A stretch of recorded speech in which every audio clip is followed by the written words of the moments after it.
A gente volta a falar agora da chuva de granizo de ontem, que deixou rastro de destruição lá no sul de Minas Gerais. Diversos cafezais foram atingidos.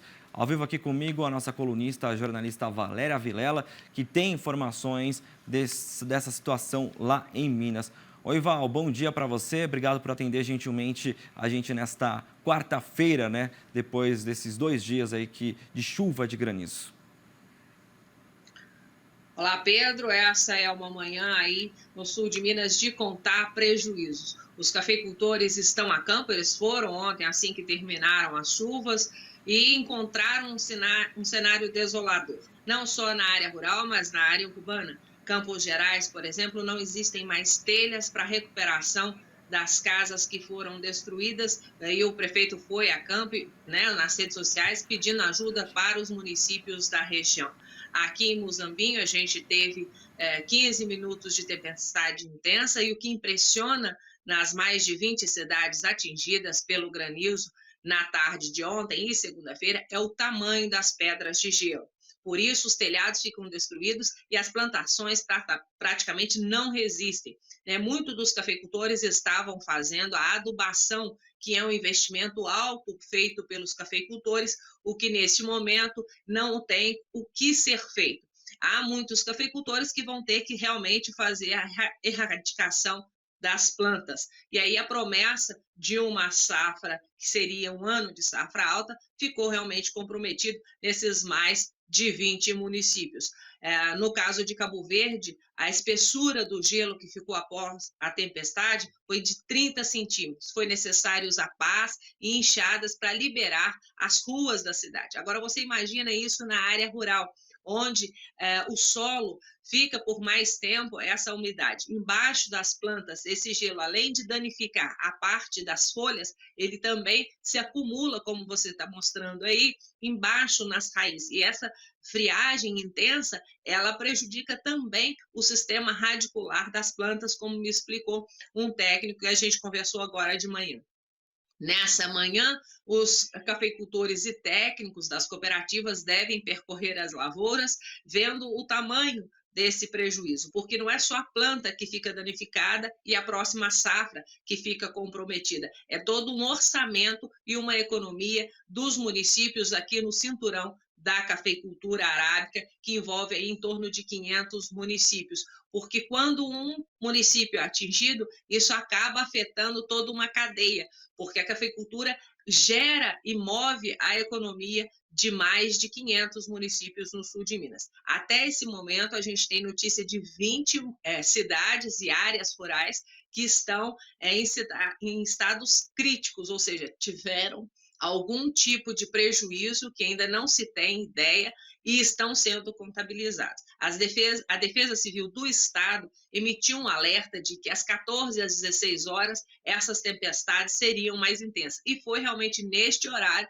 em que esses granizos, que a gente está chamando aqui de granizo gigante, né, porque ele cobre toda a palma de uma mão, como a gente mostrou nas imagens aí, caíram de forma muito intensa.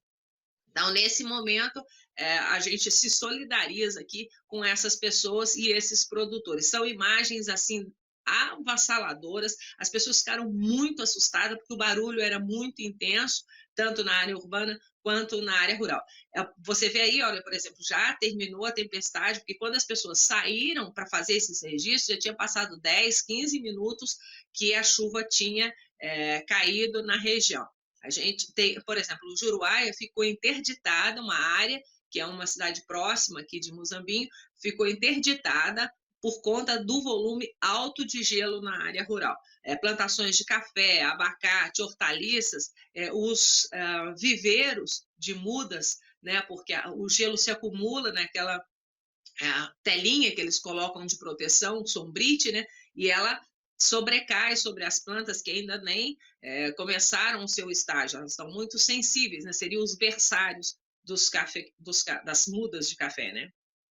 Exatamente, Val, enquanto você falava, né, a gente estava vendo as imagens, realmente o estado é complicado, é crítico, não é a primeira vez, a gente sabe que essas chuvas estão sendo recorrentes e isso já está afetando os produtores há um tempo e a gente tem acompanhado em vários grupos, principalmente nas redes sociais. Ontem à noite, a Val e eu estávamos conversando, já fazendo a costura do jornal de hoje e eu conversando com alguns produtores, a gente começou a ver a situação como está. Olha só a espessura dessa imagem que a gente viu há pouco, né? O gelo, ele forma uma camada muito Há espessa. 10 dias, 10 dias já nessa há situação. mais de 10 dias, essas chuvas já vêm se repetindo de forma esparsa. Mas ontem, vários municípios foram atingidos, né, no mesmo momento. E eu vi aí na sua informação que não só Minas Gerais, mas outros estados foram atingidos com essas chuvas de granizo. O gelo ele tem um impacto muito grande na nossa região, porque as culturas são de verão, né? São culturas de solos quentes.